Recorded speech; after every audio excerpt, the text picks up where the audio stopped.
Thank you, Madam Deputy Speaker. One of the issues to emerge with COVID is the apparent difference in rates and severity for different ethnic groups. Generalising, if you're from a black and minority ethnic background, you're at greater risk when it comes to COVID. This is accepted. But for some, this has been connected to an argument about discrimination, and this is actually coming from senior figures. The chair of the BME was at the Health and Social Care Select Committee yesterday, so I took the chance to ask him about some of the views he'd expressed on this topic. Dr Nagpal talked about structural factors, differential attainment and anecdotal evidence on PPE, and I asked several times whether he thought the NHS was structurally racist. He wouldn't repeat the term, but kept repeating that there were inequalities and said, and I quote, "That's what I'm describing under that heading of racism." Madam Deputy Speaker, the NHS is probably the most diverse organisation in the country. It's doing heroic work to battle coronavirus. That effort has come from everyone within it, yet some regard the organisation as somehow racist. And for me, Madam Deputy Speaker, this is personal, because both of my parents worked as nurses for our NHS in Peterborough. Certainly. Would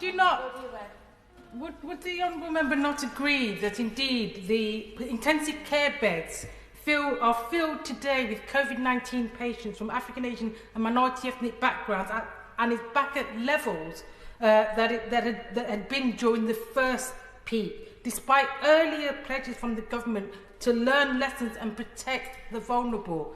What we need is change now. I really do urge people not to make interventions because it's going to prevent other people from speaking. Paul? Well, I thank the honourable member for her comments, but she may, if she listens further to my speech, fully appreciate the points that I'm trying to make. Because this conclusion that the NHS is somehow structurally racist can only come from the new logic of our age. The standard form of this new logic is this. If 10% of people are characteristic X, then 10% of workers should be X, and 10% of every company should be X, and 10% of every role should be X, and 10% of every chief exec should be X. And where this isn't true, it's offered as evidence of discrimination. Differences are inequalities, and the logic assumes that what is unequal must be wrong. We have seen this logic applied to sex, to gender, educational, geographical background, disabilities and race, and now it's been applied to a virus. If 10% of NHS staff get COVID, then 10% of NHS staff with characteristic X should get COVID. And because that doesn't hold for BME staff, it's viewed as evidence of racism. I'm staggered by how many intelligent people seem to have bought into this argument. Characteristics cannot be taken in isolation. You have to control for variables. Moreover, no free society will ever see equal distributions for anything, even if individuals started from the same place. And Madam Deputy Speaker, we don't. We don't in character, we don't socially, we don't genetically, we don't economically, we don't in terms of upbringing or geographical opportunity or education, we don't in health and diet, we don't in career paths, we don't in our preferences. These may be inequalities, but these aren't evidence of discrimination. This doesn't change when characteristics are used to define groups. As any scientist should know, correlation isn't causation. And as scientists also know, getting particular diseases and viruses isn't uniform, particularly across ethnic groups.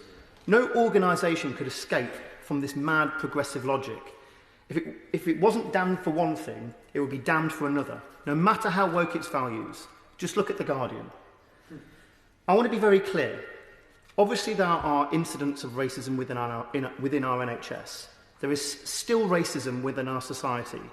The NHS is far more diverse than most organisations, but employs human beings, and it gets its fair share of bad ones. This needs to be detected, and it needs firm action.